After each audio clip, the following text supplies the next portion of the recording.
been a while since I've done a knife review, so I thought I would pull out the one that I'm wearing these days and give that a run through for you guys. This is another MTech nameless knife, and like the previous one that I talked about, the one that this replaced, it is also 440C. It has G10 scales, and it's Allen key on one side and torque screw on the other. With the MTech Extreme series, I always like the profiling that they do on these. That little ridge right there where they take off extra material to reduce weight without sacrificing sturdiness, or to prevent that sacrifice as much as possible. You notice that this guy has a little bit of a scratch in the finish right there. That's a little sharpening mishap. That is not something that it came with. I've actually modified this, not super heavily, but you know, enough to be comment worthy. The sheath fits very nicely. Rattles a little bit, but you know, most of them rattle a little bit. Holds pretty snug, catching around this little groove right here. Now I have to wonder if they didn't design this one way and then change the design midstream, because while it does have this this jimping right here where the flint striker is, they have it down here too, but it's not in the scales, so this doesn't actually do anything. The sanding on it is really comfortable. It is silk smooth on the parts where it's not textured. So perfectly smooth right there, and textured right there. Not really glass breakery, although I suppose you could take a little file to that, but then that would ruin the black finish, and I don't want to do that. It does have a lanyard hole for people who like lanyards. I don't generally go for them because I don't think you can put a useful amount of cord on them, and especially with a neck knife, I just kind of don't see much purpose otherwise. If you have really large hands, your hand would probably swallow this knife because it is relatively thin.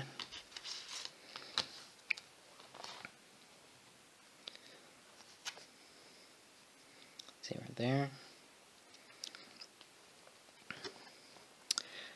For my hands at least, I have my fingers are kind of broad, and I can flex my knuckles there. That's not weird at all. And my pinky sits on this groove right here perfectly, although if your fingers were thicker, it would be there by default. I just happen to put it there because I have that forward grip instead of the hammer grip that most people tend to favor. I really like the way that this is shaped to hold with the thumb. That is really, really nice. Now,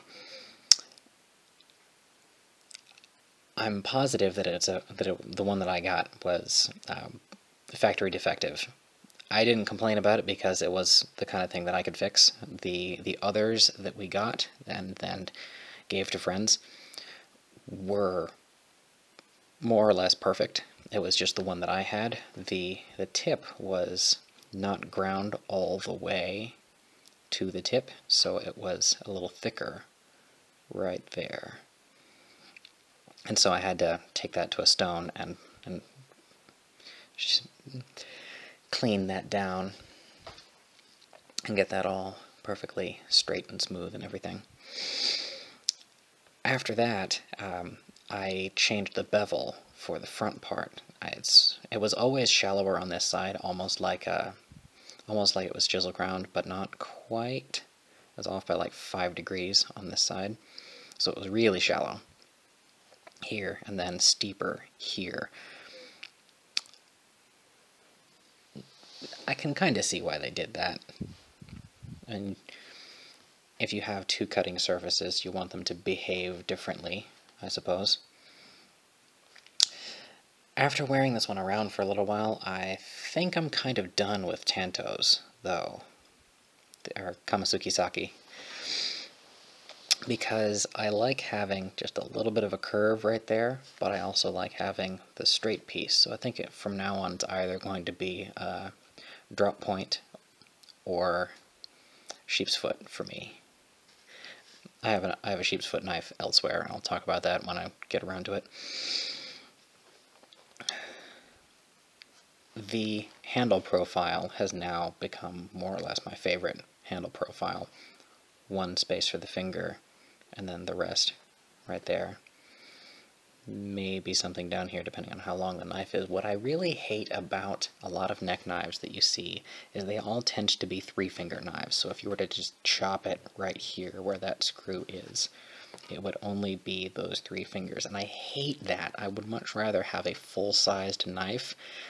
The blade does not have to be super freaking long, like if it were short like that, with that kind of blade, but it had the same handle style. I can see why from a design perspective, if you're focused mainly on the way that it looks instead of the way that it functions, you might want to shorten that up, but that's you would be wrong, because that is a terrible decision. I would much prefer having a real handle on it.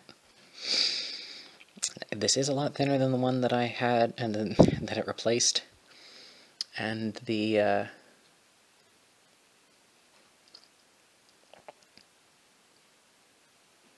not so much for that.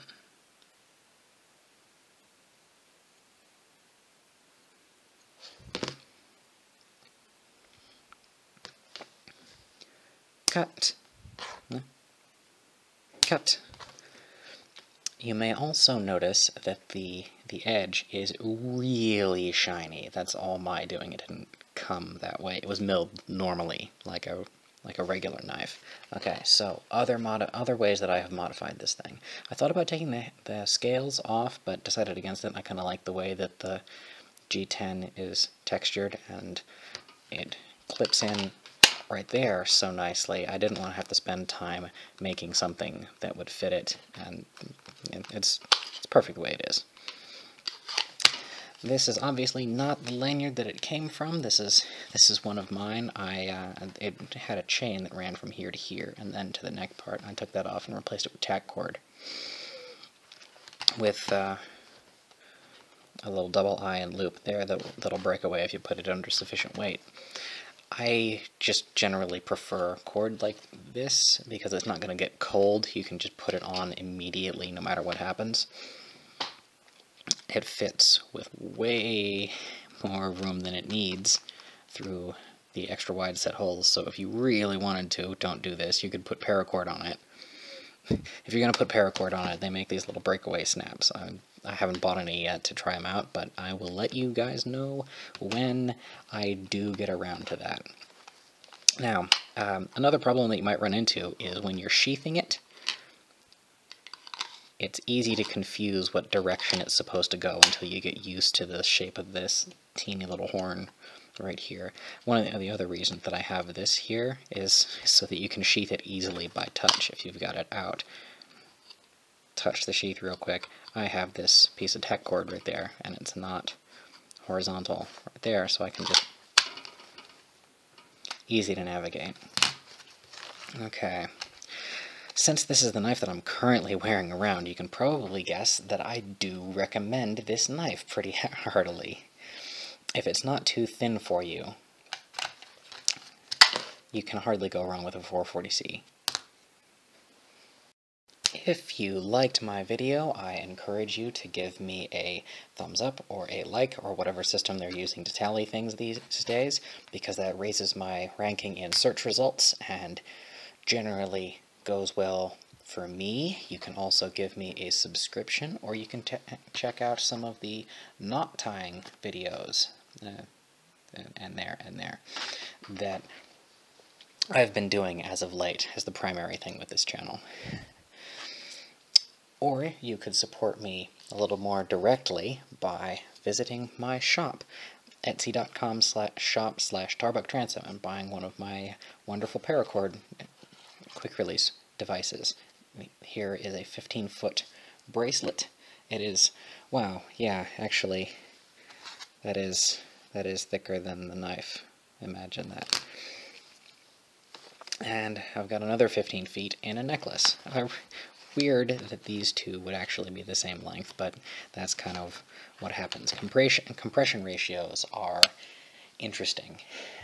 Some of them get really, really tiny. Anyway, thank you for watching.